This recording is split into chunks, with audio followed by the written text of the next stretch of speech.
will be composing of grade 11 work. So that's why, guys, revision is of utmost importance. I would suggest as well that you try and write a particular past paper, like every day. Dedicate 3 hours every single day and write a particular past paper. All right, so that can actually confront you as to what content you still need to close gaps with. You need to still close gaps, because if you don't do that, you don't want to be surprised when you are writing the actual paper. The May June people as well, be in the attitude of harvesting a random paper and writing a full paper for 3 hours, so that you can see, do you have the stamina? Do you have the content knowledge fully grasped? Or is there still gaps? The minute you discover that there's gaps, then it means that it's time to actually close those gaps. And you ensure that you basically get in touch or get in tune with a particular content that will assist you in that endeavor. So let's go now to 5.4. So 5.4 is saying sketch the graph of f and g on the same set of axes. Do you see how, guys, these questions kind of laid the foundation for you? You are just missing now a few other aspects, but they've done turning point of f for you from 5.1, so you already have the turning point of f. They've done x of symmetry of g. In other words, you have the x-coordinate of the turning point. You just need to substitute it into those two functions. In any one of those, you have to substitute it back into g to get the actual y-coordinate of the turning point for g. Point of intersection, you have an idea which points where the two functions will touch and meet. Both of them, you have them. So sketching the graph now, what does it require? What's left? What's missing? For f, you have the turning point. For f, you know the a value, that it is positive, so that's a concave up function. Smiley. This one, a is negative, it's a sad face, this one. So you have a smiley and a sad face together on the same set of axes. And then you are just missing what? Yes, Anati, you are missing the x and the y-intercept. To find the x-intercept, you let y be equal to 0. To find the y-intercept, you let x be equal to 0. So your x and the y-intercept are what is missing for you to be able to sketch these functions. Your x and the y-intercept. That's all now that you actually need to find. The shape, a here is positive, as I said, means you have a smiley face. A here is negative, you have a sad face. So you already have an idea. As you sketch, you know that the function should look a certain way. Then sketching the function shouldn't be a problem. 6 marks, guys. Surely, man. 1 mark for shape, 2nd mark for turning point, and the x-intercept, and then 3rd mark for y-intercept. So you have shape and turning point is 1 mark. X-intercept is another mark. Y-intercept is the 3rd mark. So 3 marks per function. And then I would also really encourage you guys that when you draw a parabola, please draw in your axis of symmetry, your vertical axis of symmetry, so that can also be there. Your horizontal, your vertical broken line that cuts through the turning point, that is your axis of symmetry. It divides your function into 2 equal halves, mirror images of each other. So very important, that axis of symmetry. Okay, fine. I hope we're fine about that, guys. Sketching should be something we should all be able to do. Sketching a parabola should not be a big problem. No, unknown. Your axis of symmetry is a line that is vertical, but it is a vertical line that cuts the turning point. Okay, yeah, I've already done the sketch for these things, so I just need you guys to actually do it on your own, right? I've already done these functions, okay, but I just want you guys to do it. Okay, yeah. So if this is the parabola, okay, unknown, then your axis of symmetry is a line that is like this. That's what. So it basically, it cuts and it's a mirror image. Okay, it forms mirror. This is basically, this side is, so this axis of symmetry is midway. This side and that side are mirror images. Yeah, it goes straight through the turning point, definitely. Yeah. So that's why if, like, let's say the x coordinate of the turning point is 1, then the axis of symmetry cuts through. It's a vertical line that cuts through the turning point. Okay. Yeah.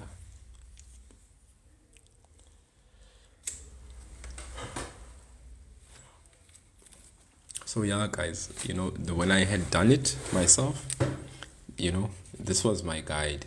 1, you establish shape. The one is a is equal to 2, happy face. The other one is a is equal to -1, sad face.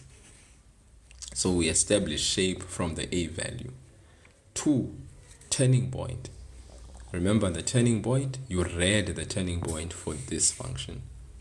You got 1 and 1. The inverse of the p-value, the opposite of the p-value. So it means -1, it means it's +1. This is +1, you write q as it is, that's the y-coordinate of the turning point. But here you calculate. Remember, we found through x is equal to -b/2a, we got x is equal to 1. We take that x is equal to 1, substitute it back into the function, and then we get 4. Turning point is 1 and 4. I'm hoping you guys got the turning point as 1 and 4 for G. So now we have A gave us the shape. 2, we get the turning point for both functions in 2 different ways, of course, depending on the type of the function that you are given. 3, x-intercept, guys. Okay, x-intercept. Okay, Phil's graphs are hard for me. Can you please explain it too? Yeah. So basically, what is it that you want me to explain, Phil's? Specifically for the parabola, because right now we are focusing primarily on the parabola. Okay. Yeah. And it's sketching the parabola. All right. So as I said, yeah. So a is equal to 2 gives us the shape. This guy dictates the shape. All right, are we together? So a is equal to 2, we know that is going to be the shape. A is equal to -1 for this function. That means concave down. Our turning point I've already explained. Turning point for this one is 1 and 1. We read that from the function.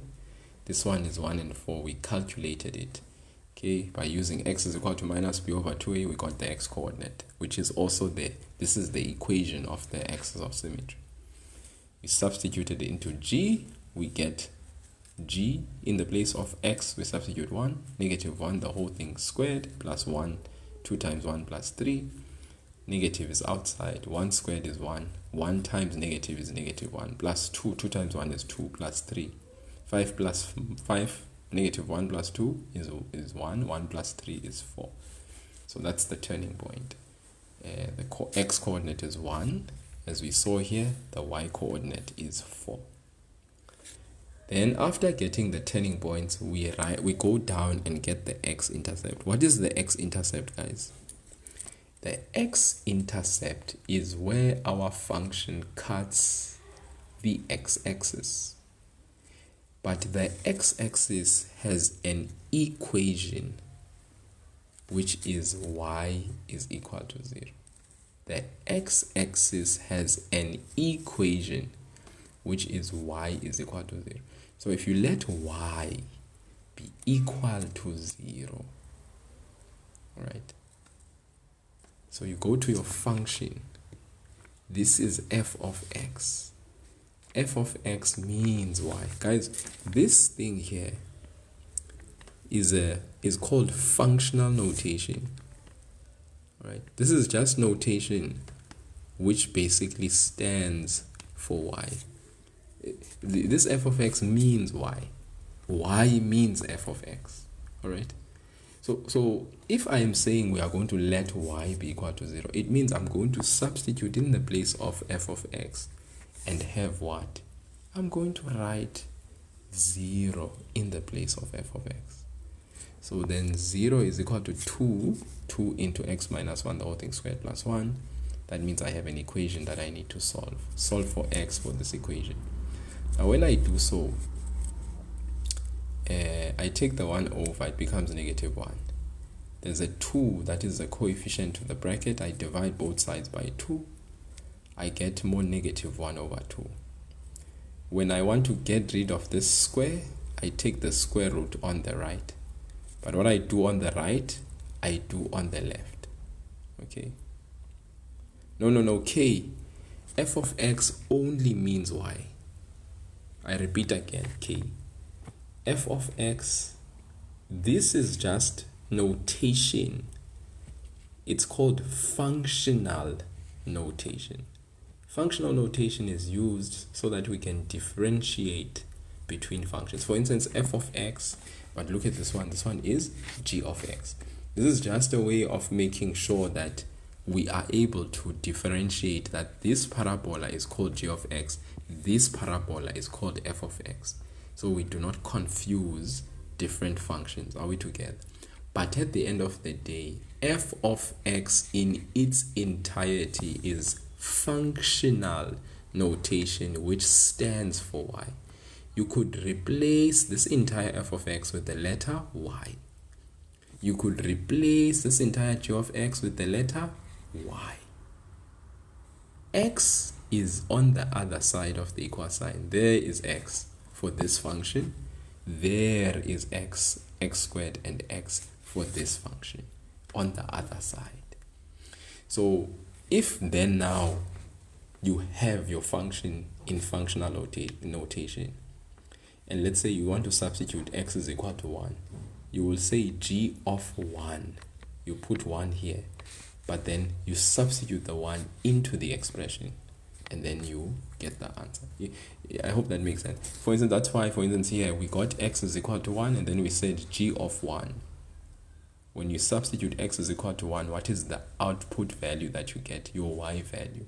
It is 4. Hence you had 1 and 4 here for your turning point. So I hope that makes sense. But coming back to the x-intercept, please guys, whenever you want to find the x-intercept, what is the main idea here? You let y be equal to 0. You substitute that y in 0 in the place of y. Then you solve for x. Take 1 over. Divide by 2 both sides, the coefficient of the bracket. You get negative 1 over 2. You want to get rid of square, you take the square root. But what you do on the right, you do on the left. The square root of any negative number. Guys, you guys should know. Can I just ask you, what is the square root of any negative number?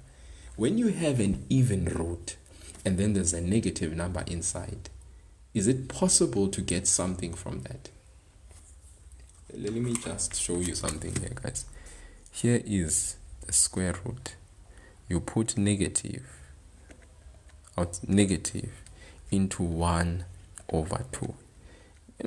I'm so happy that Phils is saying what he is saying so that I can clarify misconception.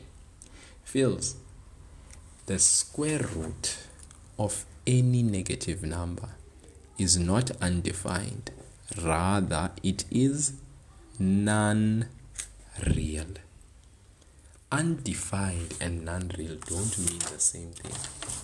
Even though your calculator gives you this, whenever you either do this, 6 divided by 0, 6 divided by 0, this is what we call undefined.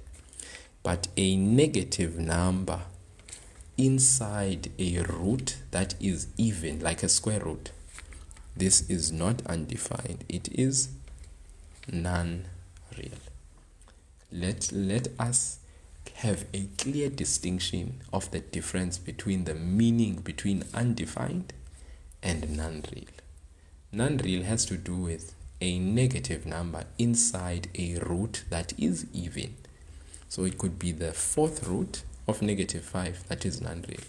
It could be the square root of negative 5, it is non-real.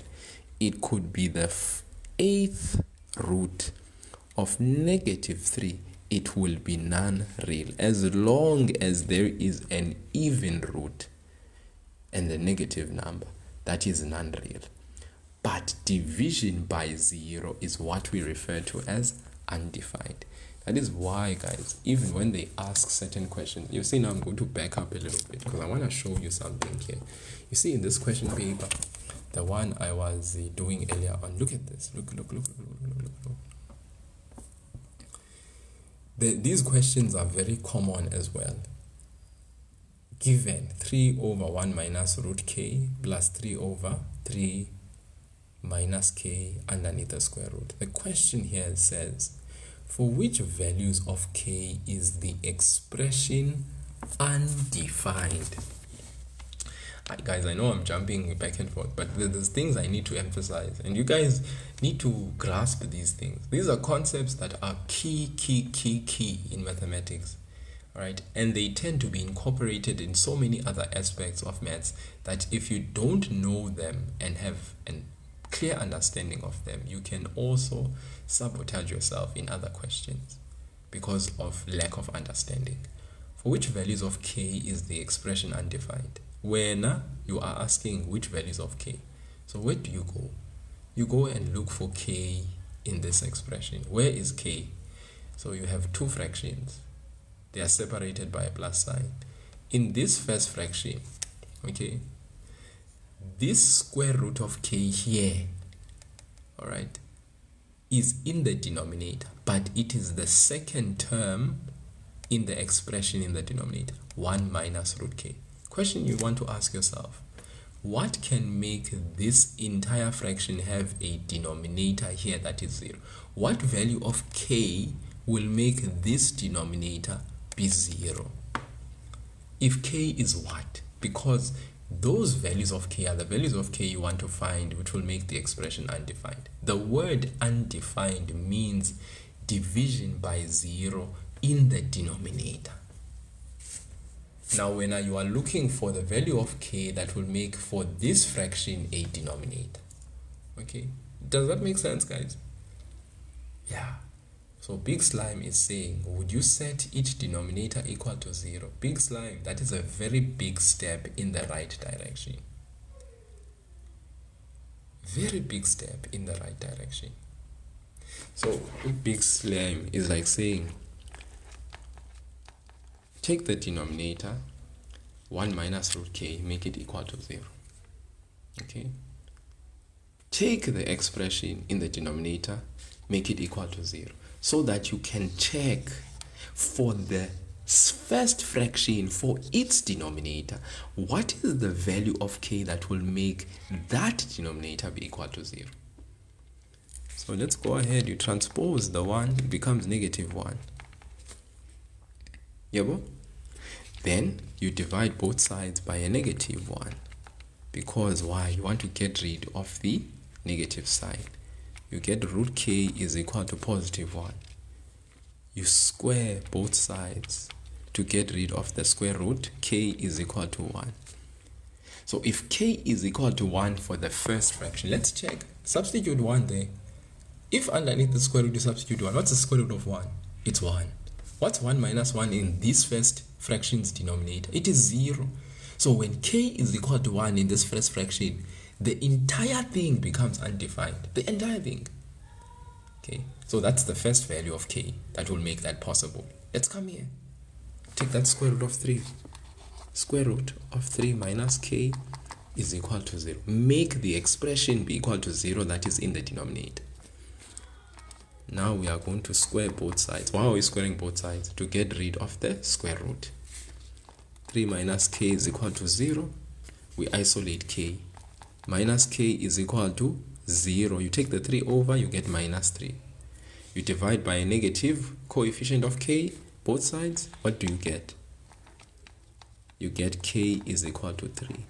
This is the second value. So we have two things. K, when it's equal to 1, that will lead to the expression being undefined. or when k is equal to 3. Those are your two values of k. K is equal to 1 or k is equal to 3. You write those down. You write those down, guys. You know, k is equal to 1 and k is equal to 3. Alright? Those are your values. Okay, of k, which will what, guys? Which will make the expression undefined. Note this thing. This question, had it asked me for which values of k is the expression non-real, different scenario altogether. Because when you say non-real, you are looking to check underneath the square root for the first fraction, what will make this k here be negative? Because once that k is negative underneath that square root, a negative value underneath the square root makes something non-real. Same thing here. K, 3 minus k. You say 3 minus k, the expression less than 0. You solve the inequality, you get the k values. Then you merge the two values so that you can have one inequality that represents the values of k that will make the expression non-real. Okay. Yes, imaginary number means non-real as well. Okay, non-real and imaginary, same thing, same difference. All right. So that's why I'm saying to you that non-real does not mean undefined. Undefined does not mean non-real. Once you understand that, you can then apply it in many scenarios so that you do not get confused. Okay, guys, I hope we are flowing together. Why did we end up speaking about this important concept? What led us to a conversation about that? It was because when I said you find the x-intercept and you let y be equal to 0, you solve for x, you find that his square root is under, the negative number is under the square root. This means you can't get any real solutions. X has no real solutions. But what does that practically mean for a function?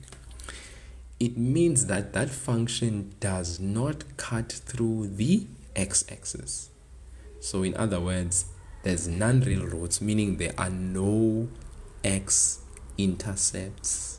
If there are no x-intercepts, the function simply does not cut through the x-axis. Are we together, guys? So when there are situations where you are solving for x and you find that your calculator gives you maths error, do not try and force for there to be values of x when they are not. All you simply now have to just acknowledge there are no x-intercepts.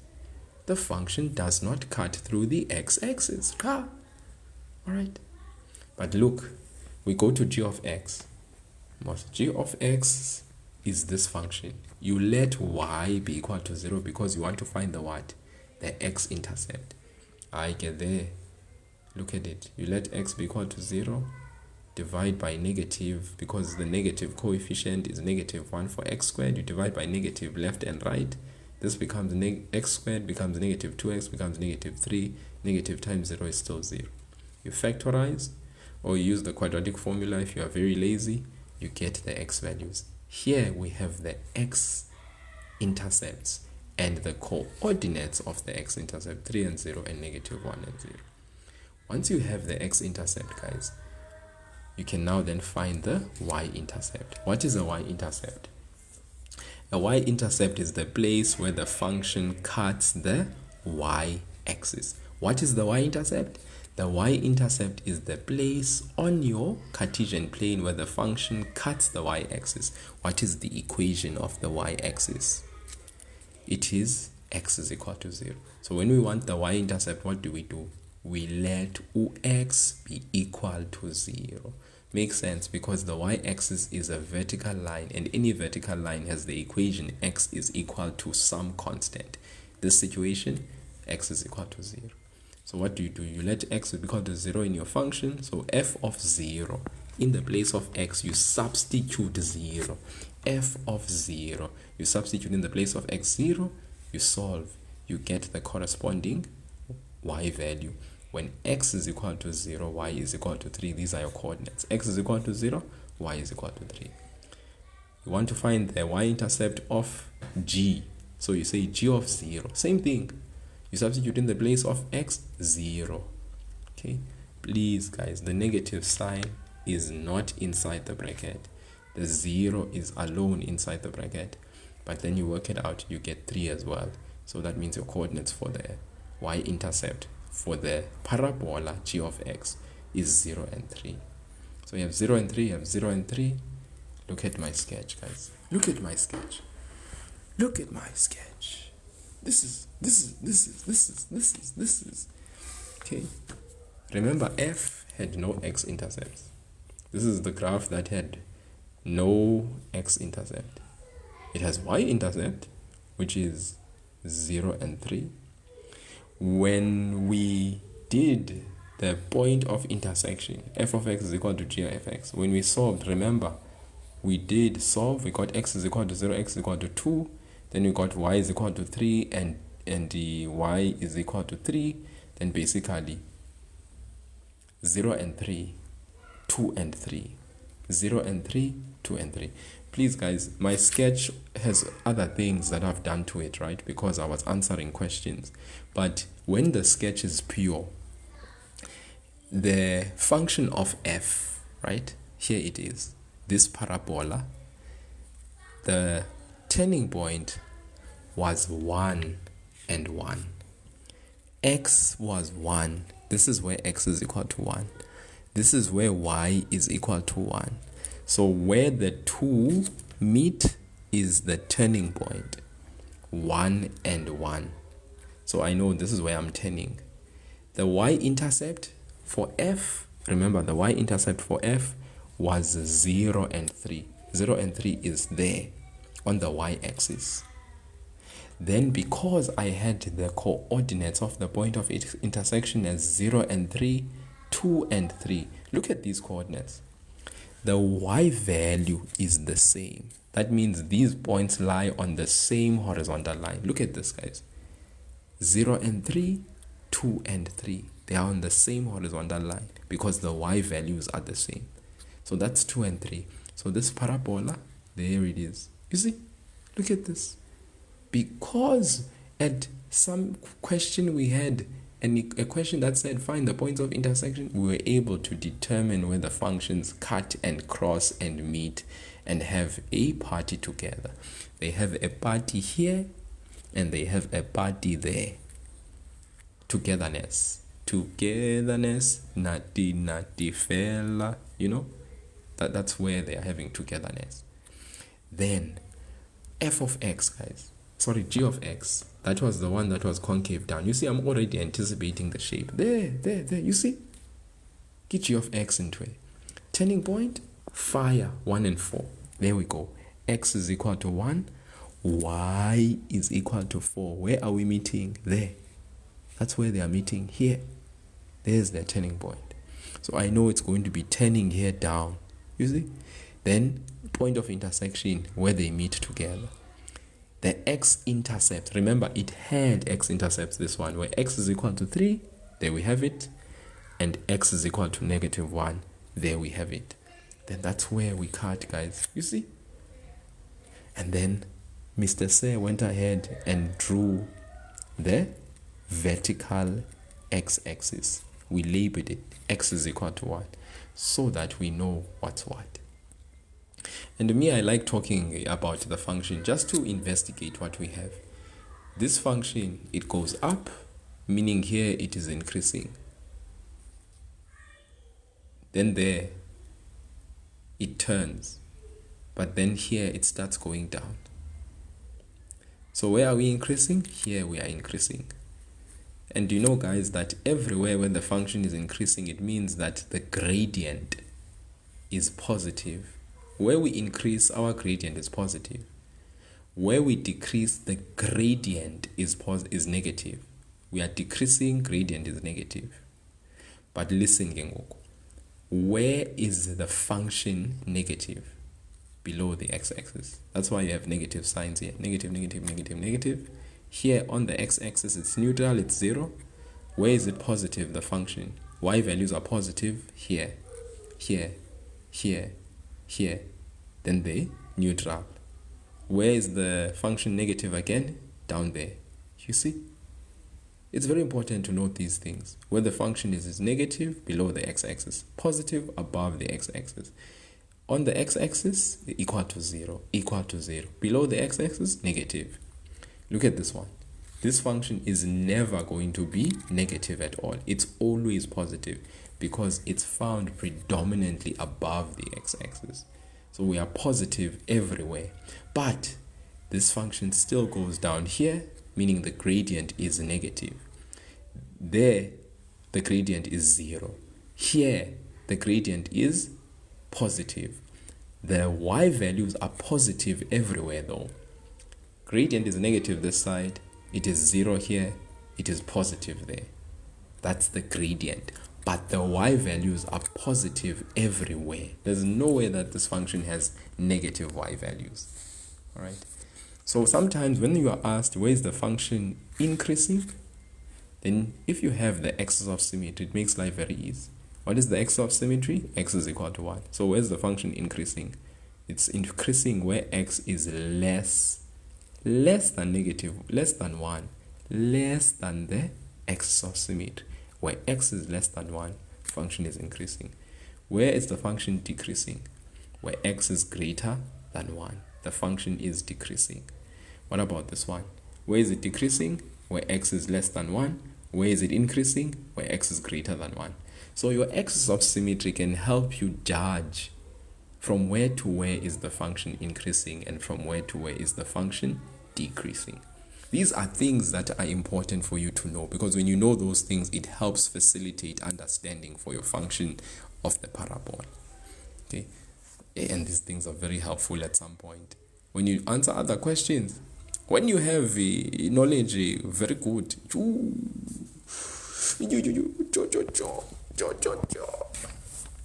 Guys. Right. Yeah. So sketching, it's as simple as that. Shape, turning point, x-intercept, y-intercept, and then if you have two systems of functions on the same set of axes, when you have the point of intersection, that sketching is even beautifuler. Because you know where those two functions are meeting, it makes life so good when you have to sketch. Because you know exactly. So this person who said this question was really helping guide us to the next and to the next question. The minute you sketch, you can talk about the range. Do we know what the range is, guys? Can I just ask you guys? Comment section, let me know. What is the range of a function compared to the domain? We have two concepts here, the range and the domain. I'm going to get to those questions. These questions, I was answering these questions yesterday in the live lesson. I answered them very well, food. And I know those people that were in the live, they were like, it's so easy, this thing. And I was like, yeah, it is very easy. Yes, very easy, my guy. So what is the range? Guys, the definition of what a range is, I need you to lock in here. Range is the possible y values where the function exists. Range is the possible y values where the function exists. Range is the possible y values where the function exists. Range is the possible y values where the function exists. When you look at range, guys, you are looking from the bottom to the top. Bottom to the top. When you look at range, you are looking at the bottom from the top. Started from the bottom, now we here, started from the bottom, now we here. So you start from the bottom, you go up. Start from the bottom, you go up, Start from the bottom, you go up. So you need to start from the bottom to go, then you go up. Range is the possible y values where the function exists from the bottom to the top. Bottom to the top. Range is the possible y values where the function exists from the bottom to the top. Y from the bottom, negative values. Smallest value, y to the top, to the biggest value. Small to big. So for people that write their range in interval notation, it's important for order that you know bottom to the top is deliberate because it takes into consideration your order from small to big. Are you with me? So you from the bottom to the top. Range is from the bottom to the top. Okay, so Anati, I can see now you are like, oh, okay. You see now your range is complete. Your range initially, Anati, was not complete because when you said y is greater than 1, the range of who, by the way? Of f. F who has a minimum value of 1, right? Then when you said y is greater than 1, when you first answered me, the more you listened, you realized where y is greater or equal to 1. Greater or equal. Please, guys. Greater or equal. So then when you write your range, y is greater than or equal to 1. Thank you. This is the writing your range in inequality form. When you write your range in interval notation, y is an element. I said from the bottom to the top. Bottom to the top. Bottom lowest value, because this has a minimum, from 1. You write square brackets to include 1 as a value. The semicolon means 2. 1 to what? To infinity. Infinity never will have a square bracket. You have a open bracket for infinite. This is how you write your answer in interval notation. So if you insist on interval notation, there is the way that you write your answer. If your function is concave up, right? Or you can go ahead and write your answer in inequality form. Y is greater than or equal to 1. As long as the function is not restricted to the top. Restricted to the top. Restricted to the top. So a function like this, for instance, arrow means it goes on forever. Arrow, this side goes on forever. It's not restricted to the top. But yeah, guys, if the function is restricted to the top, let's be sure to write the interval from 1 up until wherever the function is restricted to the top. Now some of you are like, say restricted to the top, is that even possible? Hey guys, when you haven't seen papers. You haven't seen papers. Let me for a moment just shock you, just for a little bit. Let's say we had a function like this. Okay. And then they decided to do this.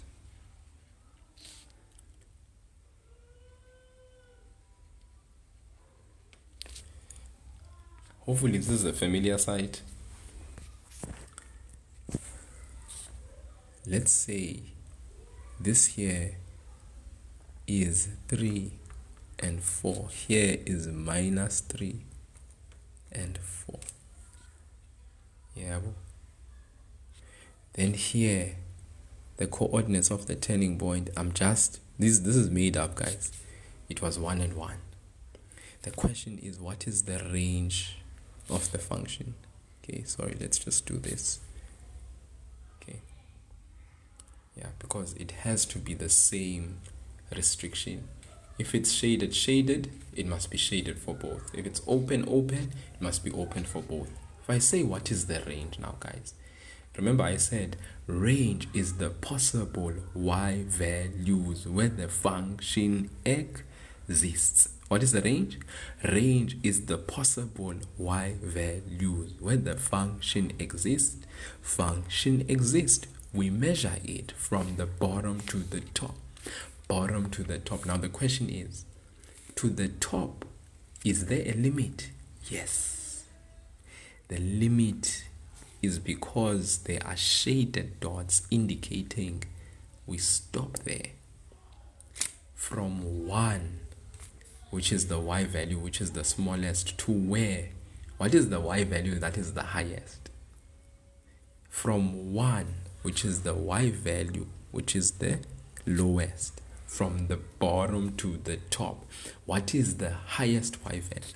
The highest y value is 4. Now you want to write your range. You say y is an element, square brackets, 1 to 4, square bracket. Why square bracket? Shaded means included. Included means shaded. Shaded means included means square. Shaded means included means square. We include 4, it's part of the answer. We include 1, it's part of the answer. From 1 to 4, that is the possible y values where the function exists. So what I'm saying here, be mindful of the type of function you have. Is the function an infinite function, or is it finite? Is the function unlimited, or is it limited? Hey guys, I hope there are lights that are coming on for some of you, because this is what I call mathematical concepts that are integrated into another section of work. When you think that grade 10 was the last time you will ever find these shaded or open dots, because that's when you did that the last time. Then all of a sudden in a paper, unknowingly, when you've always mastered that when you write the range, y is greater than equal to 1. Y is greater than or equal to 1. Sir told me so. But then you have no awareness of the type of function you have. Is it limited or unlimited? This one is limited. This one with arrows is unlimited, goes on forever. But this one does not. It is restricted. So take note of things like that, my beautiful grade 11s and 12s. When you do, life will be great. You know what I mean? Then look at this. What is domain? Domain is the possible x values where the function exists. Now here, we are not looking from the bottom to the top. Here we are looking from left to right, my guys. Here we are looking from left to right. Domain is the possible 5x values where the function exists, but we look at that from left to right. Why left? Smallest value. Why to the right? Biggest. Small to big. Guys, range and domain are always written from small to big if you write your answer in interval notation. As an inequality, of course, you take your guidance from the fact that you are moving from a certain place to another. And that covers the entire scope of the function when you are writing that domain. So guys, please, if I asked you what the domain of this function is, of course the function exists for all x values. There's no restriction with this function. From negative infinity to positive infinity, the function exists.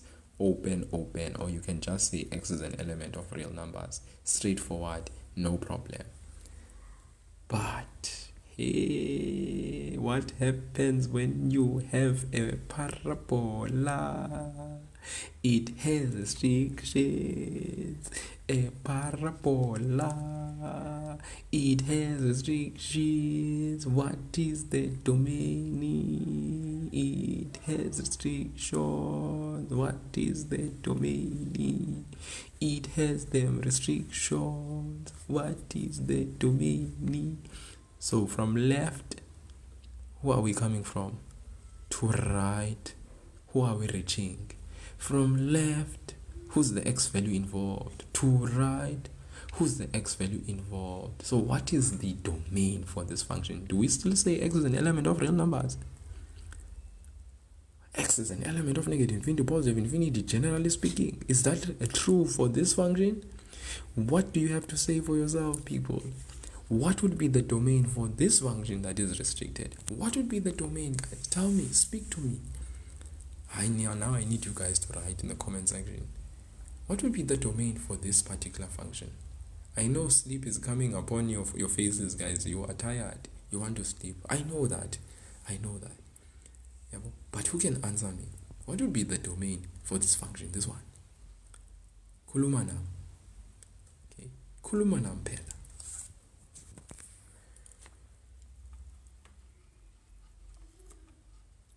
This is positive 3 for x.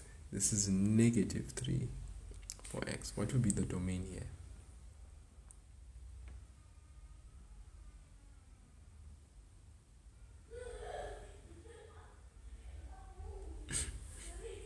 No one is answering me. I wanna cry. I wanna cry. I wanna cry. I wanna cry. I wanna cry. I wanna cry. I wanna cry. Where is it starting? Negative 3. What is the value of x? Negative 3. Where is it ending?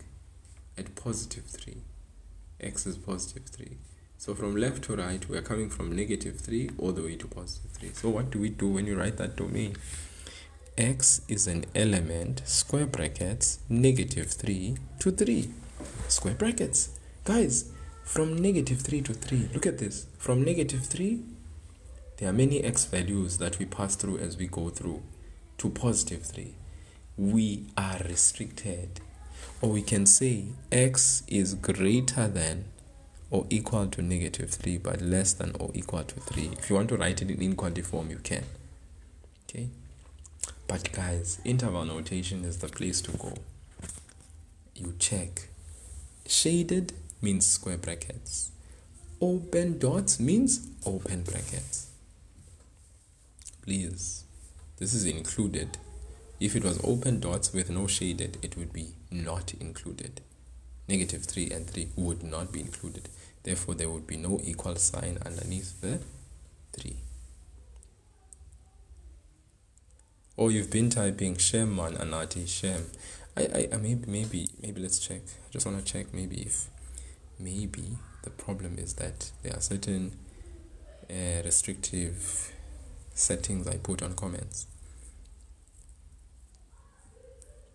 Filter comments on. Yes, I am filtering comments, which is great. Alright, but yeah, because of live settings. Okay, let me just check.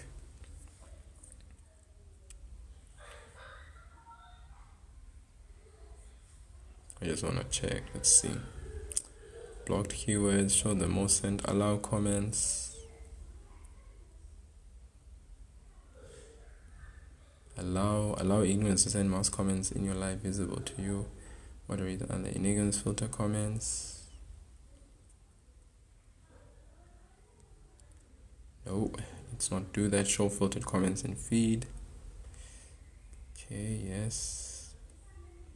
Okay, sorry guys, I'm sorry for that. So it's my mistake. I'm just trying to fix that now.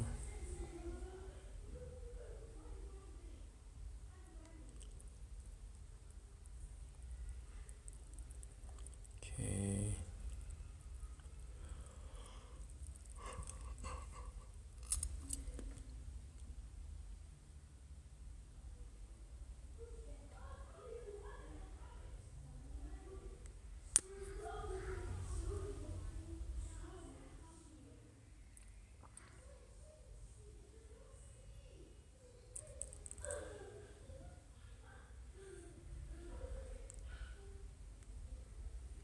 Okay.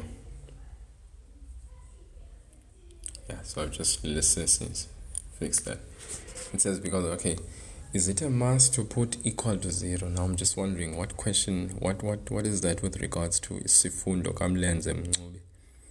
What is that with regards to? You said, is it a must to put equal to 0? I don't understand what you mean by that. What aspect are you talking about?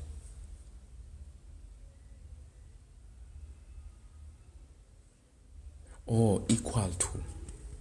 For the domain, yes, definitely. Because if it's shaded, guys, shaded dot means square bracket, and for the inequality, it means you must put an equal sign. Alright? Whenever you are including something, it means it is also equal. It's not just less than. If it's less than, it is also equal. It's not just greater than only, it's greater than or equal for shaded and square bracket. But for open bracket, it's open dot, which means you just put the inequality without an equal sign. Okay, whether it's less than or greater than, it's always open dot and open brackets. Yeah, bo? Okay, hope that's clear for you guys. Yeah, please guys, shaded means square bracket, means your inequality must have equal. Open bracket means open dot, it means your inequality sign can be written without an equal sign. Right. These are important things, guys, and basic but important. Okay. Pagla graph delay. How do you recognize a par? Looking at the grade 11 or other shadings, when do we know we are required to include? Looking at the grade 11.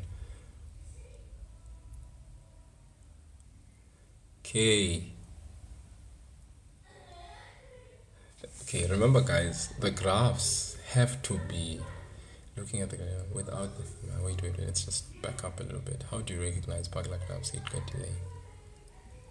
How do you recognize that you are supposed to have equal because of the shaded, guys? Because there's shaded.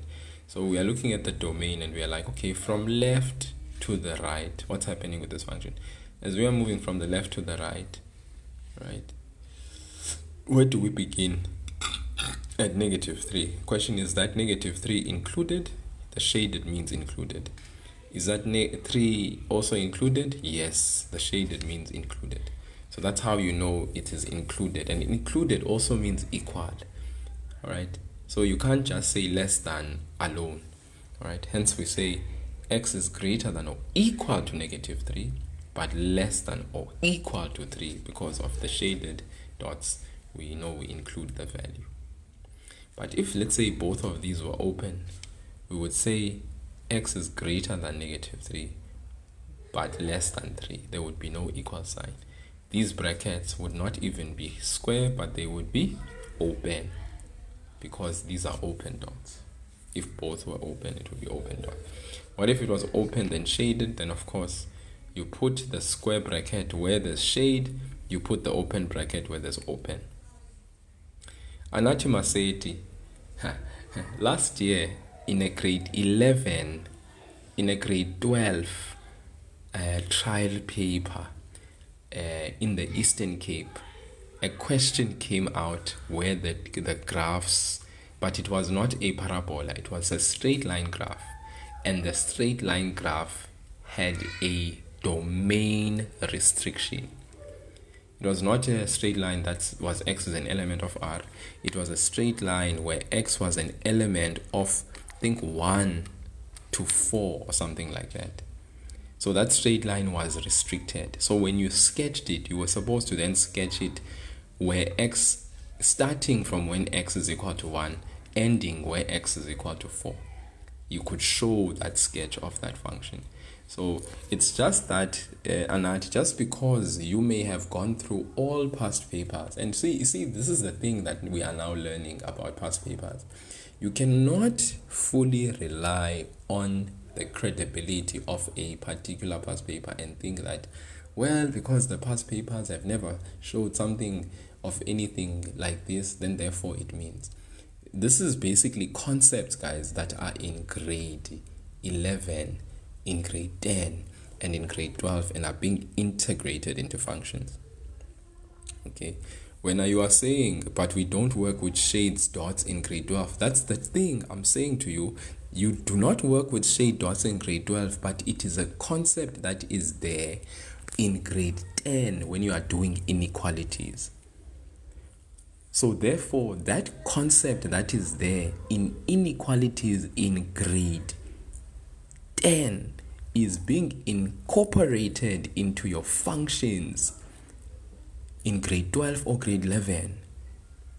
Because remember, any examiner who is setting a paper wants to basically showcase a different question in an exam paper that maybe has never been asked before, because they want to have this aura of uniqueness in the new paper that they have set. Now, I know, for instance, your May and June papers, they are particular in having questions that are spiced up, because Galok May June is for rewriters, and the assumption is that rewriters are people that have been in contact with the syllabus for a very long time. Okay. When do we use equal? When there is no shaded dots. You use equal when there is no shaded dot. For instance, if the function touches a particular point. For instance, why did you say y here is greater than or equal to 1? Why didn't you say y is greater than 1 when you were talking about the range of this function? Why did you say y is greater than or equal? Why didn't you just say y is greater than 1? Okay, so that you can answer your own question. Because you are asking me, when else do you make sure that you have an equal sign? And the answer is in the reason as to why did you say y is greater than or equal to 1. Okay, why did you say that? That's my question.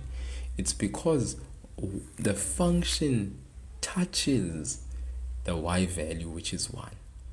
Which means 1 is an included value in the function.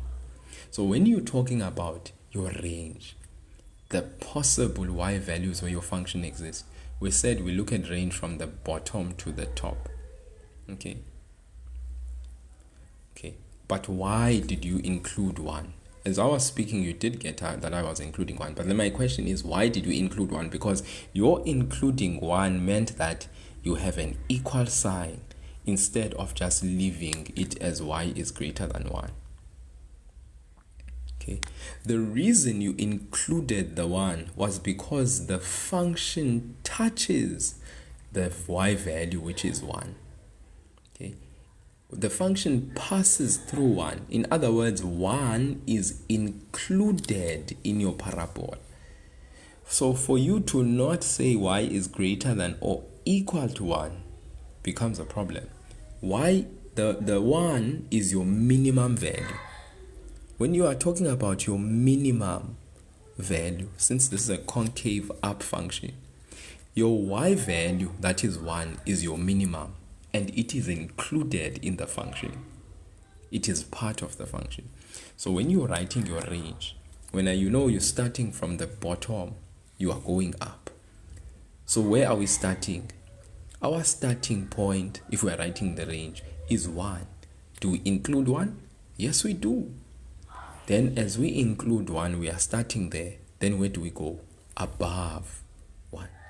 So that's why we say y is greater than, because that means everything above 1. Or equal to 1. Why equal? Because 1 is the starting point. Okay. So if there's no shaded, the other reason why you write equal, okay, in an inequality, or you write a square bracket for included, is because that particular value that you are referring to is part of the function. Okay. So this notion of included just means that that particular value is part of the function. All right. Okay. All right. I'm glad that that's clear for you, Anat. Okay. And it's good that you asked the question. All right. Because the understanding is yours to own. Okay. And remember, the deeper your understanding, the sweeter the juice. The deeper the understanding, the sweeter the juice. The deeper the understanding, the sweeter the juice. Okay. Then I'm going to skip this and go here, since someone asked. Or do you want me to answer? Okay, let's check. 5.6.1, 5.6.2. Do you want a redo?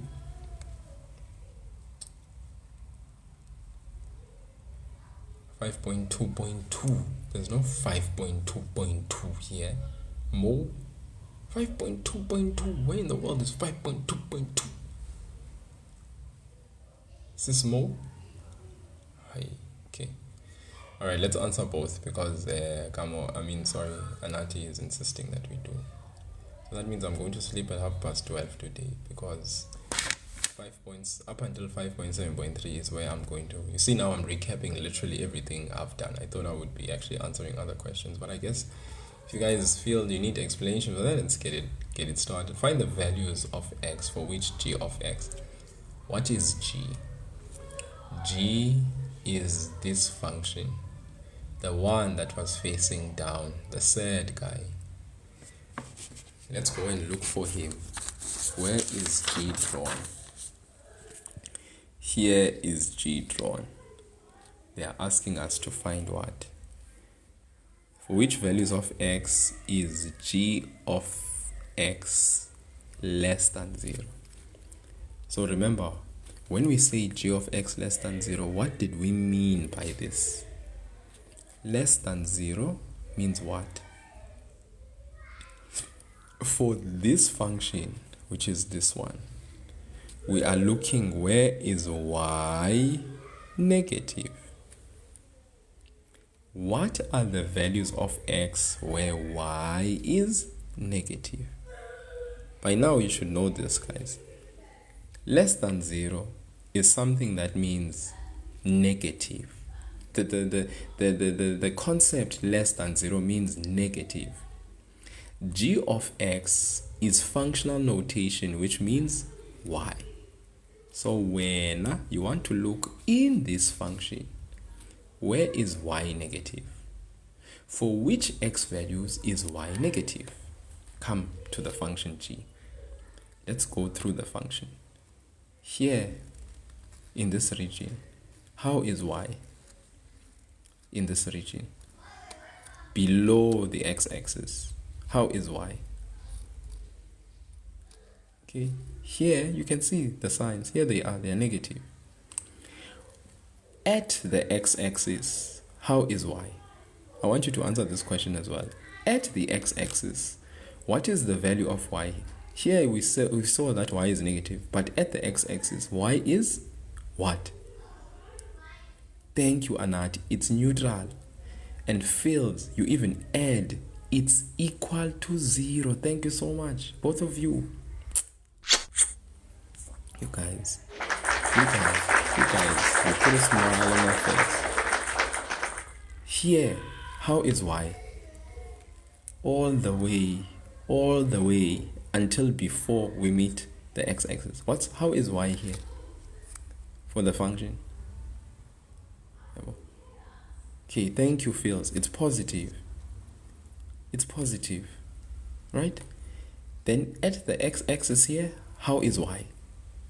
At the x-axis there, how is y, guys? Tell me, how is y here? How is y here? Thank you, Phils. Neutral. Neutral, meaning it's equal to 0. Very good, guys. Then below, how is y here?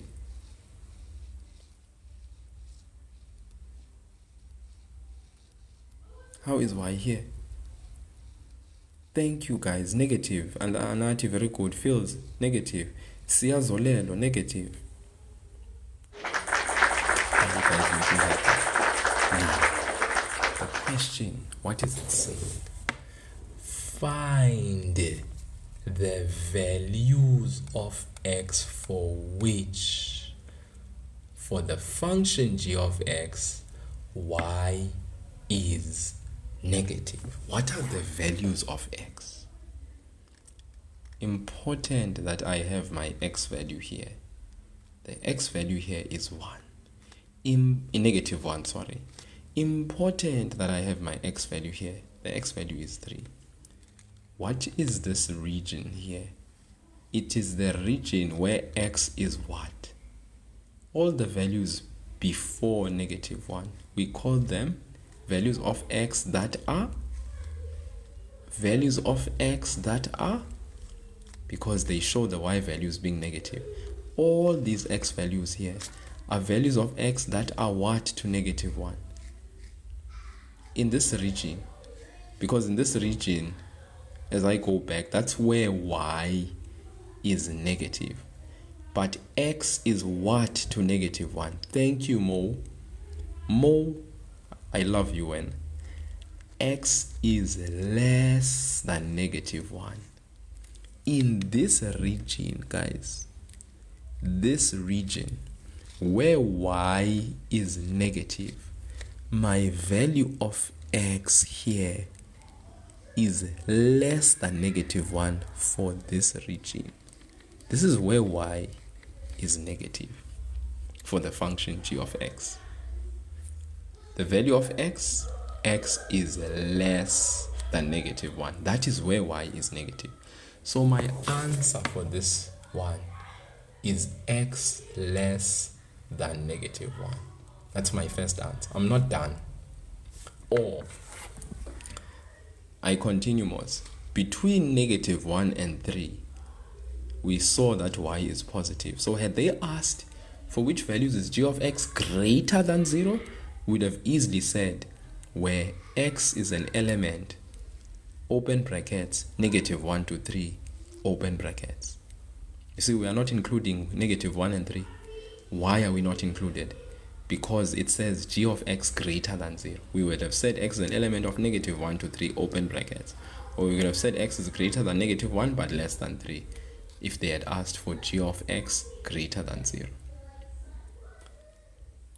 Here, from 3 all the way to infinity, this region, y is also what? Y is also, for g of x, it is negative. So that a second answer. X is what on this side? These values of x, this side, are what? Than 3? They are what? Than 3? Thank you, Anat. They are greater than 3. That's where y is negative. So as you continue down, look at the x values. It's those x values that are greater than 3 that show this function going on and on and on forever. Are we understanding, guys, this first question? What is actually being required from us? What they are asking? Where is y for g of x negative? If you had said g of x greater than 0, where is y for g of x positive? If they had said g of x is less than or equal to 0, if they say less than or equal to 0, what are they actually saying to us? It means we need to find where the function of y is negative, but we also need to be including the value of x where y is equal to 0. So the answer would change. We would say x is less than or equal to negative 1. We would include the negative 1 because we are also interested in equal to 0, not only just negative. Then this side would do the same. We would say x is greater than or equal to 3 if they had said g of x greater than, less than or equal to 0, because we are also interested where g of x is y is equal to 0 for g of x. Okay, are we vulnering here, guys? Are we vulnering? Are we understanding? So equal to 0 means you include the value. Okay,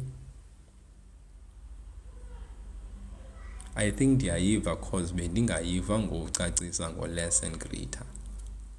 Okay, are you sure, Fields? Okay, I'm happy you are yivering. Yeah, continue to yiver it, my friend, because and apply it. I'm pretty sure I can know that's fine. And I'm glad. Now let's look at this one. values of x for which f of x times g of x greater than 0. You cannot answer these questions unless 3 conditions are met. And I'm going to talk about these conditions. Condition number 1. Make sure all your x values, and by that I mean ex values, the x-intercept, the x values of the x-intercept, you have them. X value of the y-intercept, of course, we know that the x value of the y-intercept is going to be x is equal to 0. The x values of the point of intersection, you must make sure that you have all these 3. And in the event that you are sketching functions for the hyperbola and there's the asymptote that is vertical, you also need to have the x value of the vertical asymptote. When you have all x values attached to these 1, 2, 3, 4 aspects, but here of course you won't have the asymptote aspect if the sketches are simply your parabolas, then you are ready to now go and interpret what the product of the 2 functions being greater than 0 actually means. Remember, what did I say to you guys? F stands for y. Since it's f of x, it means the y values of f. What does the dot mean? It means multiply. What does g of x mean? It means the y values of g. So we are looking at the dot product, in other words, multiplication of the y values of f times the y values of g, where we are expecting what sort of outcome. What does greater than 0 mean? It means a positive outcome. Knowing that you expect a positive outcome from the product of the y values of f and the y values of g, what are the components of signs that you need to get a positive? The y values can both be negative. That interval will assist us to get the positive outcome. If the y values of f are negative, whilst at the same time the y values of g are negative in a particular interval of x, then in that interval we have an answer that will basically lead to positive. Because what does a negative times a negative give us when we multiply? A positive. Therefore, meaning that the y values of f that are negative times the y values of g that are negative in a particular interval should then give us a what?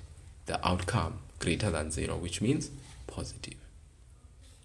Or if this condition does not satisfy, we look for another, which is the y values of f when they are positive multiplied by the y values of g when they are also positive at the same time. In that interval where you multiply a positive times a positive, it should then give you the outcome, which is positive. I hope we understand this clearly. For functions, both of them, to have negative signs, they both need to be below the x-axis at the same time. That's where they are both negative. Both need to be below the x-axis. F and G need to be both below the x-axis. For both functions to have a positive y value, both need to be above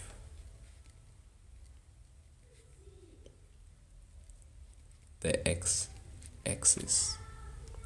Both need to be above the x-axis, because when they are both above the x-axis, it means what about their y values? Y value of f is positive, y value of g is positive. For that interval, we identify that interval, it will give us the outcome that we need. Lock into that. So I repeat one more time. Greater than 0 means positive when we interpret. F means y. Y value of who? Of f. G means y. Y value of who? G. The outcome that is positive is found when a negative and a negative get multiplied together. But what are these y values? They are the y value of f and the y value of g, which means it's the situation where both of these functions are below the x-axis. The interval that shows us that is the answer that gives us the outcome, which is positive. Or it can be positive times a positive, meaning y value is positive, y value of g is positive. Both need to be above the x-axis, these functions, in order to give me that product that has a positive and a positive, which will lead me to a positive. This, guys, is me interpreting greater than 0 on its own. Okay. Now, do you want to go to the function and look for what you are wanting to look for, and then hopefully spot the answer? Right. So first, it's good to identify these. You need to label your function with your plus and minus signs, which are indication of the y value for your plus and minus signs in the function. Look at the function. This here is g of x. So I label it negative, negative, negative, negative, positive all the way around, negative here. Positive, positive, positive all the way, positive all the way. No negative. So I can tell you from the get-go that I'm not even going to be looking at negative times a negative. Nowhere will these functions be both negative, because my concave up function is nowhere negative in any place. So I'm not even going to spend my time looking at this. Let's look at this one. Where are both my functions positive? Take a very good look. You have your x value for the x-intercept, x value for the point of intersection. The x value here is 3. The x value for the turning point is 1. X value for the other point of intersection is 2. X value for the x-intercept is 3. And these are the points where we will establish the intervals. Where are the functions both positive? If you look at these values, between which two values are the functions both positive? Because that's where our answer is. Where are both functions fully positive, both of them? From where to where? Give me the interval. Because the interval is my answer. From where to where? So we can informally just identify from which x value to which x value do you see both functions being above the x-axis, meaning they are both positive. Because there's nowhere where the functions are both negative, because this top function is always positive. Now look at your answers. Lexi 2u says from negative 1 to 3. How many people agree with Lexi 2u? Phils agrees with Lexi 2u. In fact, Phils and Lexi were very quick to write the same answers. almost like as if they were in sync in their knowledge, same time. All right. So Lexi's answer, I see you. Sfundo says from 1 to 3. So Sfundo is saying nowhere here, but it starts from 1 to 3. Umo says from 0 to 2. And Umo writes included brackets for both 0 and 2. Okay. Now guys, I acknowledge all of your answers, but I then want to say that the full packed answer here, all right, I think now we can formalize it. You guys wrote your answer carelessly, but please now in the comment section formalize your answer. Write it. If you're going to write it in interval notation, let's see your brackets being correct. If you're going to write it in inequality form, let's see you writing in inequality form, and so forth and so forth. Okay, so I allowed you to speak. Now please just formalize your answer for me so that in the comment section I can then state who's who.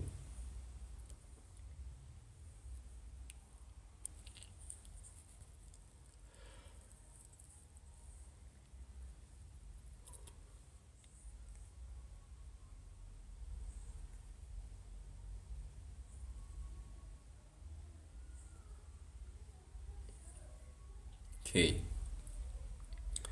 Here is Mo's answer. Mo now has officially written her answer. X is an element. Thank you so much. Open brackets 0 to 2 closed brackets. Okay. So Umo is seeing the functions both being positive from what? From 0 to 2. Okay. And I see the bracket, the bracket how it is. Phil says from -1, and that -1 is a square bracket, meaning Phil is including -1 as part of the answer. Okay. And then to 3, but Phil is not including 3, he's only including -1. Okay. I'm gonna wait for more people to comment. Mo just extended here the boundaries, is now saying from 0 to 3 open brackets, which means Mo is thinking, but and in his thinking, or in her thinking, she's realizing certain things. Sifunda Kamlenza is saying from 0 to 3 as well, and he uses the inequalities that have no equal sign. So it's almost like Mo and Sifunda are saying the same thing. All right. Now I'm just gonna okay, Mo is saying -1 to 3, and Mo is now saying that open brackets -1 to 3, and she's saying sorry. So after 3 attempts, Mo has now, I'm guessing Mo, you've arrived. This is your final answer, or are you still thinking? Should I allow you guys just an additional 30 seconds to write down, finalize, and then write down what you think, so that I can then explain?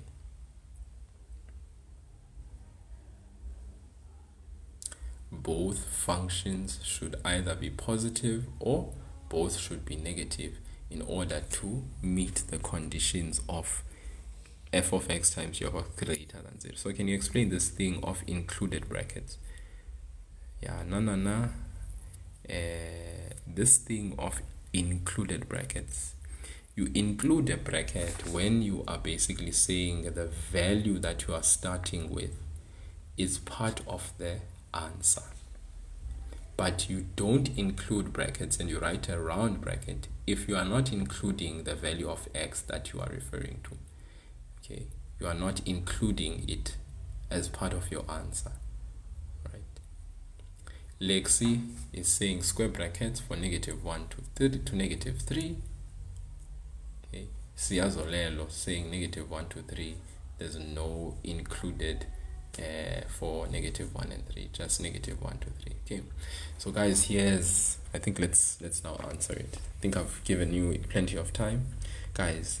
The answer that is correct, Sia, thank you so much, Sia Zolelo and Mo's final answer and Sia Zolelo's answer. If you look at both those answers, Sia has said -1 has said x is greater than -1 but less than 3. This is C. Alright, and then Umo wrote her answer in interval notation. After many attempts, Mo finally arrived at the answer that is correct. I want us to look at these answers, but these are 100% going to clap for Mo.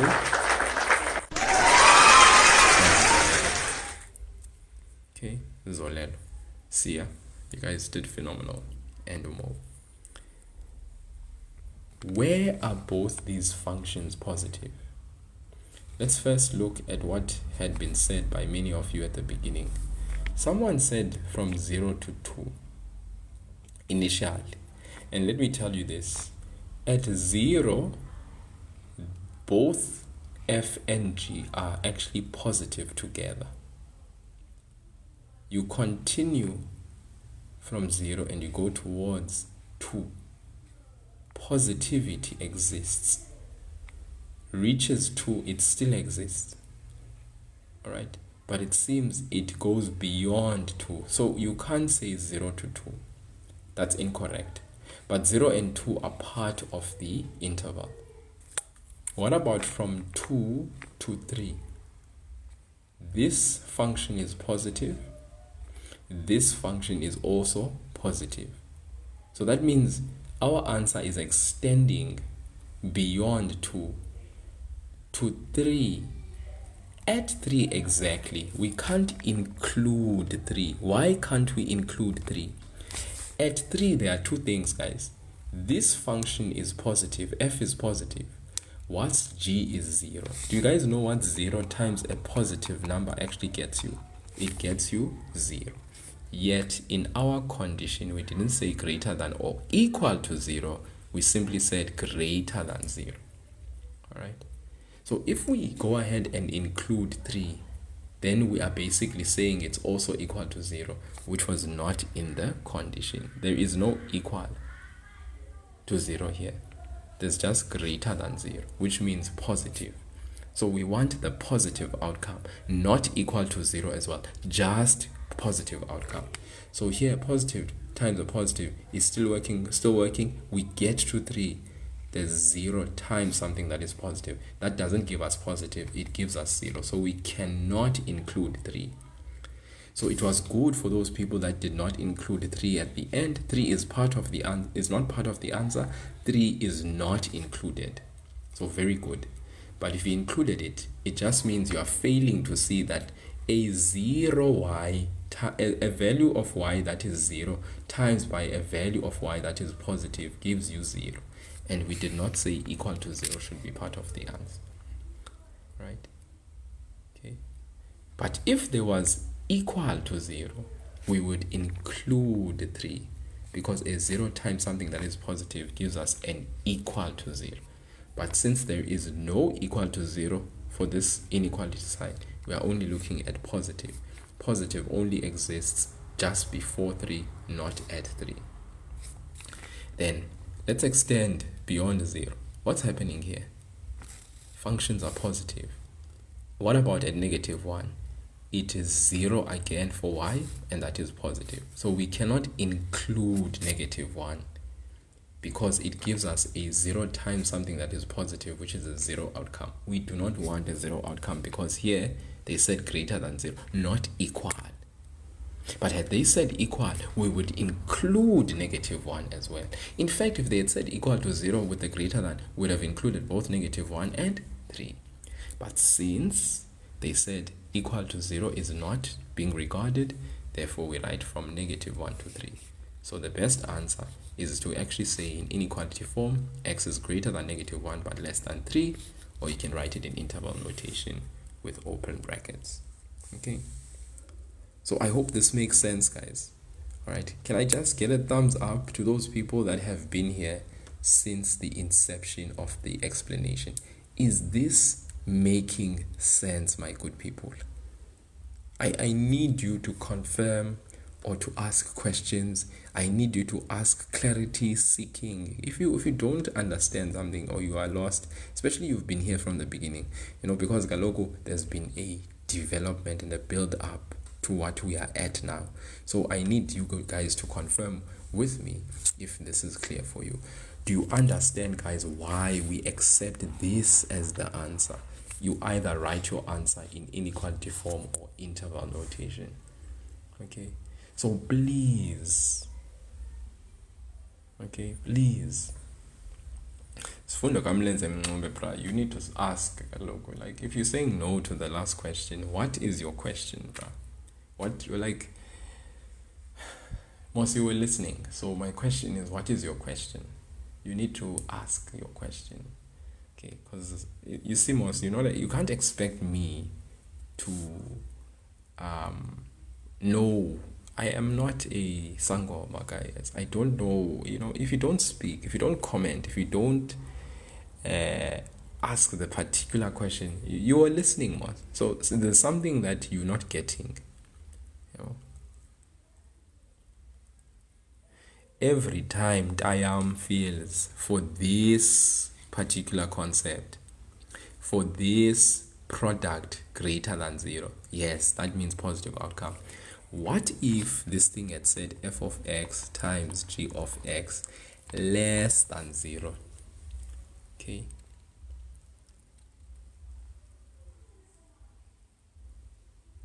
-1 times 3. What are you talking about, bro? What? -1 times 3 is equal to -3. Yeah, I don't understand. My guy. I don't know. I don't even understand what you're talking about. -1 times 3 is equal to -3 was. What is that, bro? What are you talking about now? Yeah.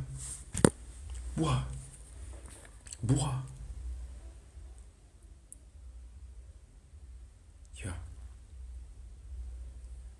Yeah, Mo. Yeah. Maybe you guys need to debrief on your own. I would encourage you guys that are here, if you can somehow get each other's contact details and get to chatting. All right.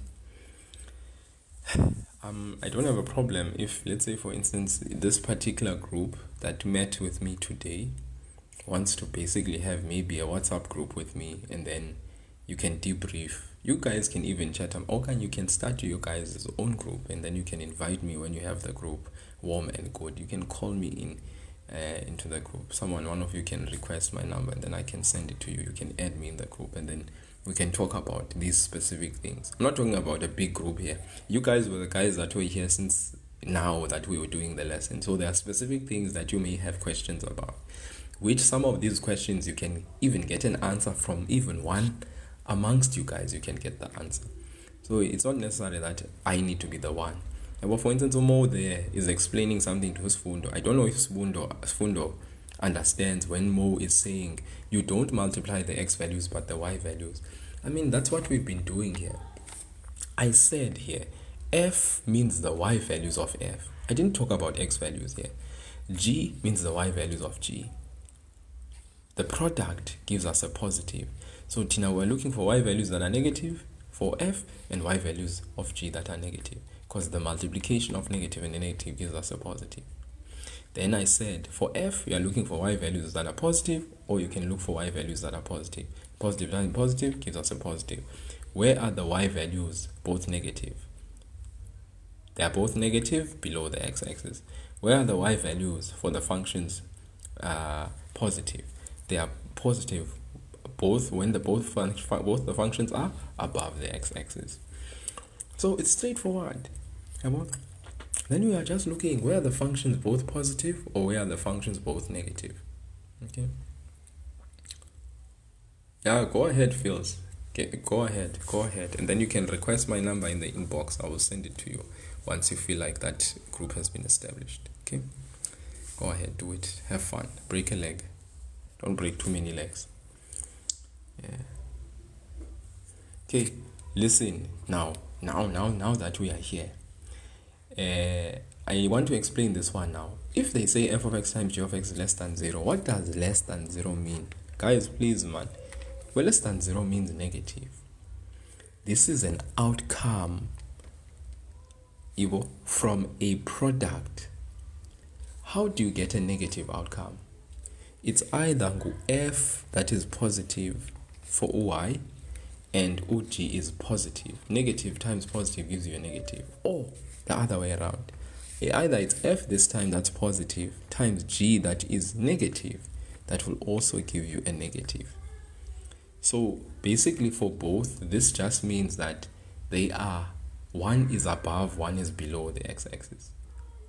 In a certain interval, you are looking for where this one is above, this one is above, this one is below, or this one is above, this one is below the x-axis. You are checking for that. They are not both in the same place, but one is below, this one is above, or this one is above, this one is below. Your y values are different, of course. That's what it means.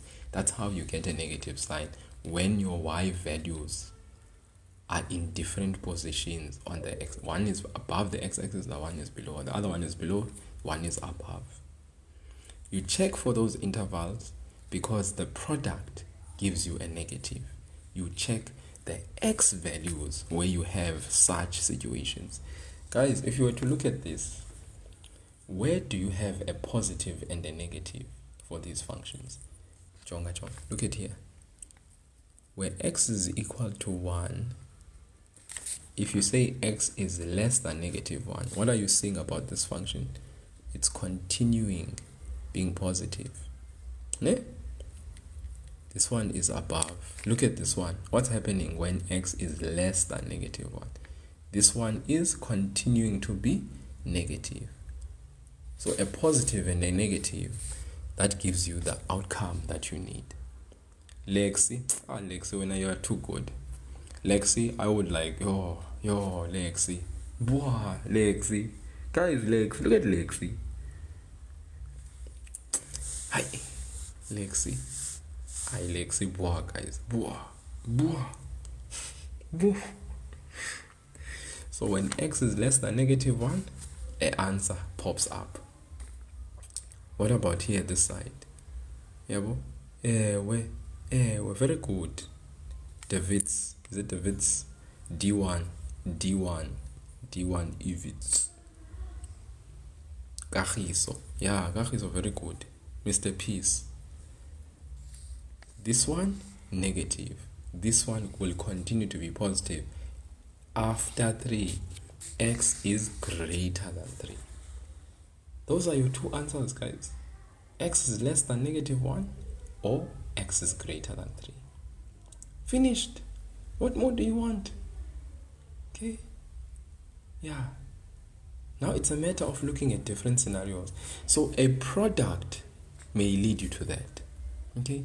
Please also take note when there's an equal underneath the less than sign, or when there's an equal underneath the greater than sign, because now you're not looking just at a positive outcome.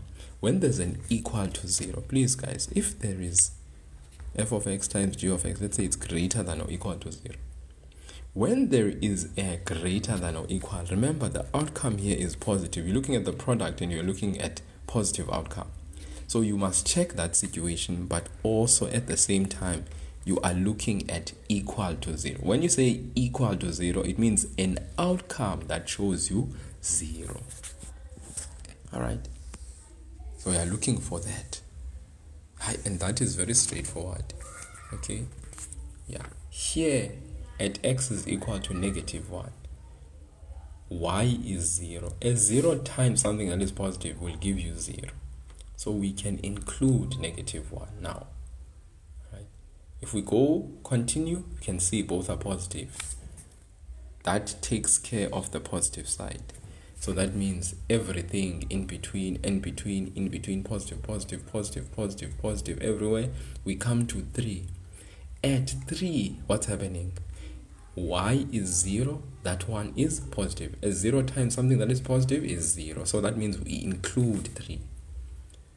So like this answer that Sia and Mo wrote, the difference in the answer we would get for this would be, now we are going to include -1 and include +3. Are we together here, guys? We are going to include -1 and also include 3. Why are we doing that? Because the product, for it to be equal to 0, we have to include the -1 and include the +3. Then everything in between is for greater than 0. That's why we say this is greater than, meaning positive, or equal to 0, meaning your product must give you an outcome of 0. Guys, I feel like you have spent me in this explanation of these questions. Then in another exam, they decide to do this, and then when you panic because you're like, I never covered this. Okay, remember, guys, dot means product. Fraction, f of x over g of x, this means, what does this mean? What does the line mean? If this dot means product, what does this mean?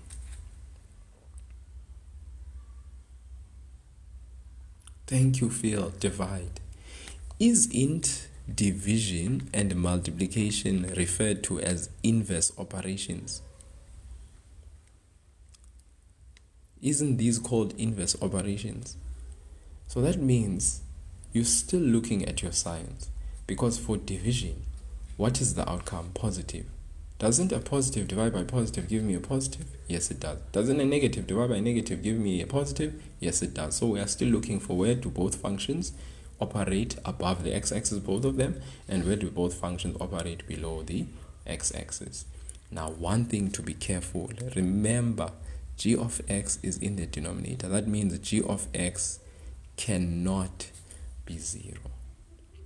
So we do not in any way include any situation where g of x, meaning the y value of g, will be 0. Because the minute the y value of g is 0, it means that in the denominator, that division will lead to undefined. Alright? Does that make sense? If we have 0 in the denominator, division by 0 will lead to undefined. We cannot have a 0 in the denominator. We avoid that at all costs. Okay, so even when they say f of x over g of x greater than or equal to 0, okay, all grades, my guy Francois, all grades, grade 8 to 12. Me, I'm a grade 8 to 12 maths guy. If you any grade, my guy, any grade, any time, all concepts, my guy. Okay, so f of x, but currently we're looking at grade 11 and 12 maths, functions specifically. So f of x, f of x over g of x greater than or equal to 0. Once again, we want to be careful that g of x is not 0. Okay, so g, this is the function. It means g being 0 is not going to be something we are going to include for the answer for f of x over g of x. When g of x is the one that is giving 0, that means undefined, which means we cannot have that happen. Okay, so even when we write this answer, we know a negative and a negative divided by negative gives you a positive divided by positive gives you a positive, but the only thing we want to avoid is a 0 denominator, and that is for g. So we are particular that we don't include 3, but it's okay. We don't include what? 3. Can we include 1? No, we can't include 1 as well, because they are 0. Y is 0 where x is 1. X is -1 and x is +3. So we cannot include those values because they are part of g. Okay, so our answers would be from -1 to 3. In other words, where x is greater than -1 but less than 3, we would not include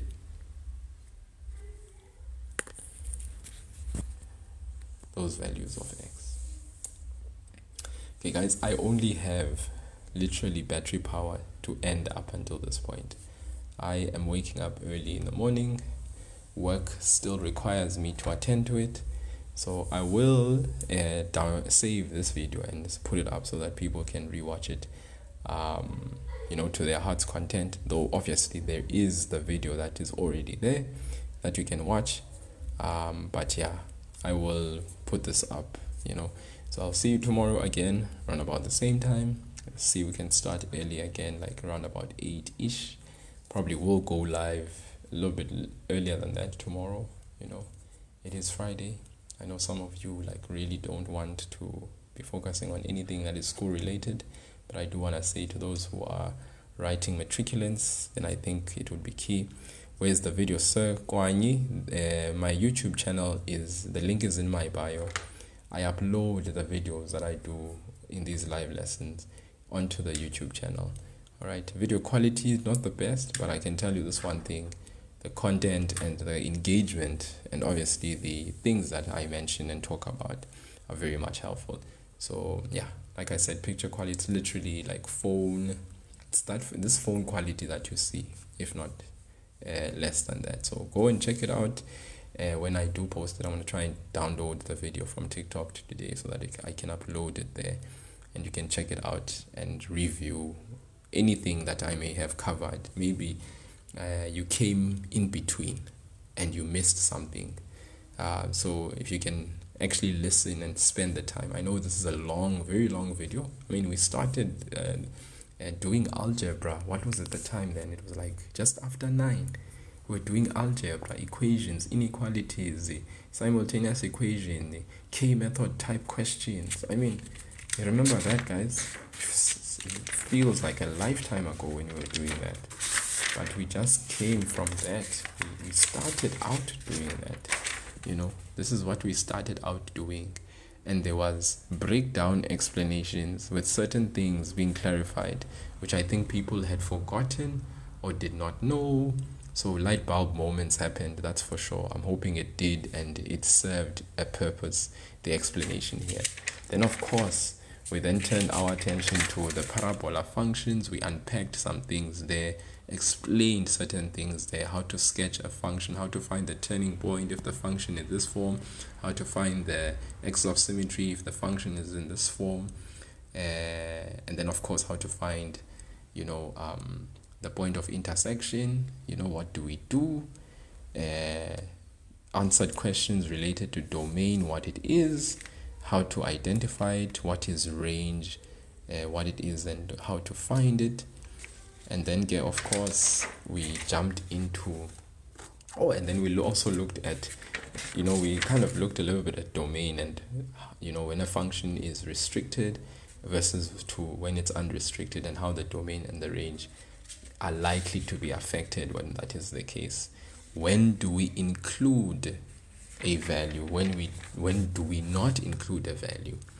Then we looked at these types of functions, your interpretation questions related to a product, related to when we say g of x greater than 0, g of x less than 0, which values of x. And then we looked at when the product is less than 0, when the product is greater than 0, when the product is greater than or equal to 0. And we basically discussed those things, and we went through them and sort of explained certain things and aspects to that. So hopefully then when we do have the live lesson the next time, then guys, I know there are people who are just waiting to have this explained. I did a live lesson yesterday so that I didn't upload the video because there were errors that I made as I was explaining and people were just watching. So I only literally clarified them at the end. I feel like the live lesson went on for a while before I could pick up that, hey, there's this number that I was basically using I shouldn't have used. And then I clarified it at the end, but after a very long time. So that's why I'm saying, when you listen to me explain, please guys, don't just don't just blindly follow, man. I don't want blind followers. I want people to actually be thinkers here. And maybe the way I facilitate these lessons needs to also maybe change a bit. That it's not more me speaking, but it's more of me trying to engage. maybe I need to also have people up here as guests so that we can actually interact and chat about these things rather than me doing a soliloquy or what is it, like a oral. It's like I'm doing an oral presentation and people are just listening. Sleeping is easy when things like that happen, and you can zone out quite easily. Okay, so I'll try and get things spiced up for the live lessons a little bit, so that people can be on their toes. So I will look at these questions. Very easy, this question, very, very easy. You'll see how easy and straightforward. So that's something you can look forward to the next time. And then we'll definitely take a turn and look at your hyperbola versus your exponential. We did parabola exclusively there. I think hyperbola and exponential need a bit of time. Okay, and then we'll look at multiple functions and finding their equations when you have multiple functions on a particular Cartesian plane, and we can look at that. Okay, so paper was out of 150, filled with functions. You want to screenshot more?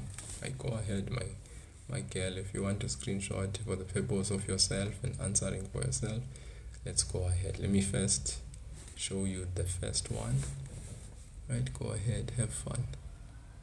Okay, I think this is as good as I can get it so that you can see all of the questions. This was the one that we answered up until 5.6.2. 5.7 is coming up, which is what I'll be doing tomorrow with you.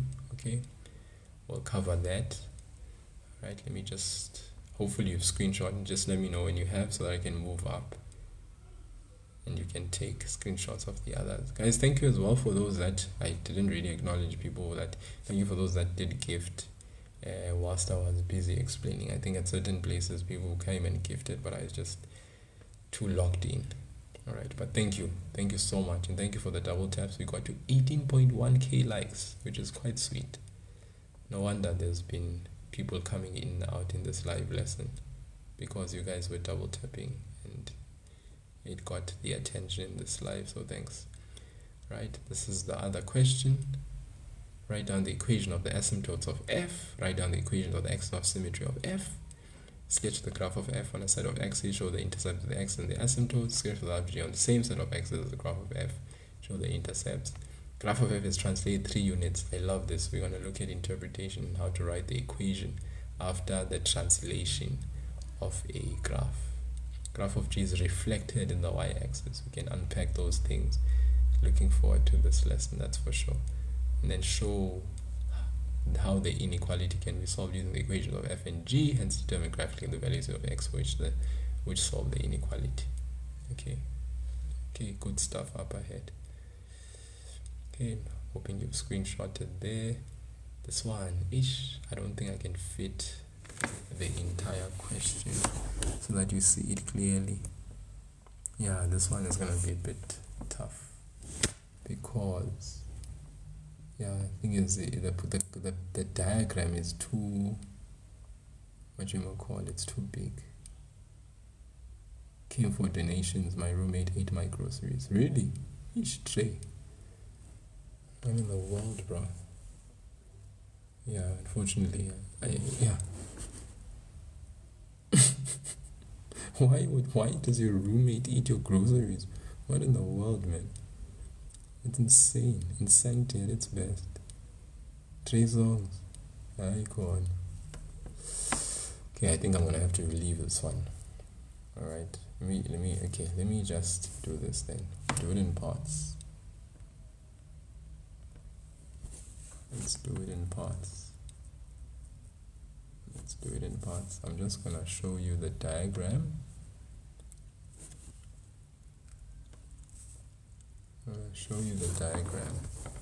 You can take a screenshot of the diagram. Then you'll take a screenshot of the